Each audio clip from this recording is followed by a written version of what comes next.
My experience of working with other students in Assessment 3 has been a lot better than the other assessments. The reason for this could be the little discussion we had in class about how to work in a group and what kind of person we prefer to work with. Our group had a fairly good group structure. We meet very frequently, every 2 to 3 days. With every meeting we decide on what we need to do before the next meeting, so everyone was clear on what their task was.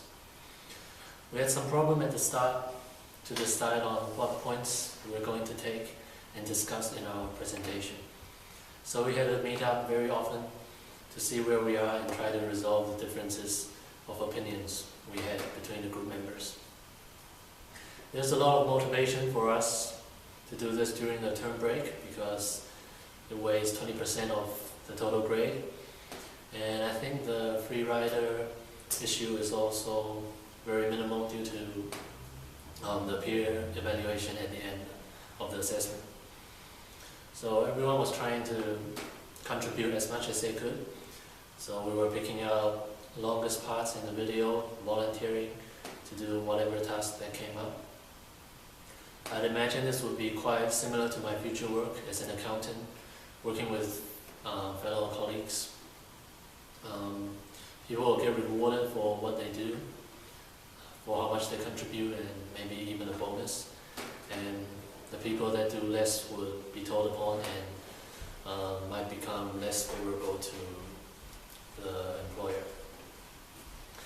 Personally, I've worked in a small accounting firm for the past year. It consists of only 3 people, my boss and 2 employees. And the experience of working with them is with my employer is quite different from working with my team on Assessment 3. First of all, usually in the company I work for, my boss decides everything. So employees have very little say in terms of how we do things, and our opinion is not valued as much. On the other hand, the team for Assessment 3, there is no hierarchy or authority issues because all members are all just students. What everyone says will be valued the same, and a person's opinion could be heard easily. This is the part where I'm really grateful towards my group mate because my personality is more quiet, but my group will keep asking me what I think we should do, and they were patient in really giving me the time to express my opinions on things,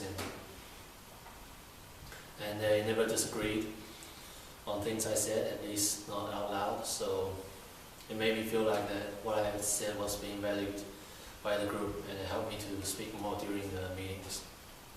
So after the first meeting, I was quite confident about sharing my opinion and quite comfortable with working with my group. So I've learned that in the future, when I work in a larger company with an accounting team, I take more initiative in expressing my opinion and maybe help out others as well that are not very talkative to build their confidence.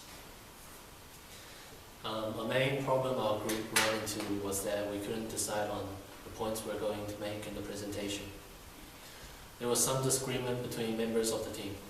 Because people's point of view is valued equally, it actually took us a very long time before we finally decided on the point and started writing. This is actually a problem that my company would not have experienced because the boss gets to decide everything and the employees will just have to follow what the boss says. So it helped me learn that there is actually a trade-off between the suggestions of all members of the team and the time to reach a decision. Every member in my group had different personalities, skills, strengths, and weaknesses. This turned out to be quite beneficial to the group because there are some people that are good at writing, sorting out information from the case, and some people are good at leading the group, setting up Facebook pages, Google Docs, making PowerPoint and video editing, etc. So at the end, we were able to complete the video smoothly through good cooperation of everybody contributing the skills they they're good at. This also applies to where I work at, because I can code and punch statements even faster than my boss could. So I was actually given most of the coding and data entry to the computer. And the other employee is better at sorting out information and creating summarized report. So most of that job was given to her. This had been the way we've worked for quite a while. It was proven to be an efficient way, as we can always finish what we need to do before the deadline. I would imagine in the future, when working with a larger group of people, there might not always be enough room or opportunity for me to contribute to the task given. For example, there could only be one person writing up a budget for a company. So instead of people just sitting around doing nothing, I would try to think of other abilities I have to help out the group, such as doing an income analysis to assist the making of budget, or creating work papers and interim reports to make the people doing the budget have an easier time. I've also learned that a common goal is very important and crucial in terms of accomplishing tasks. Our common goal for the assessment was very clear. So even though there were disagreements at the start, we managed to find our way around it and reach a solution that all our members can agree on. From the Collier case that we studied, it also stressed on the importance of goal congruence. We can see the director spending a lot of time traveling and time to ensure that managers are clear on the goal of the company and how to achieve it.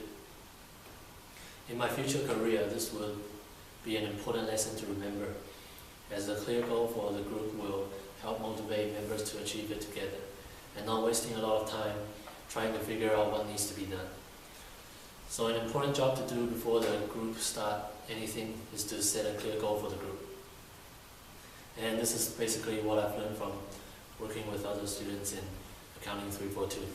Hopefully this will be a very helpful lesson for my future career. Thank you.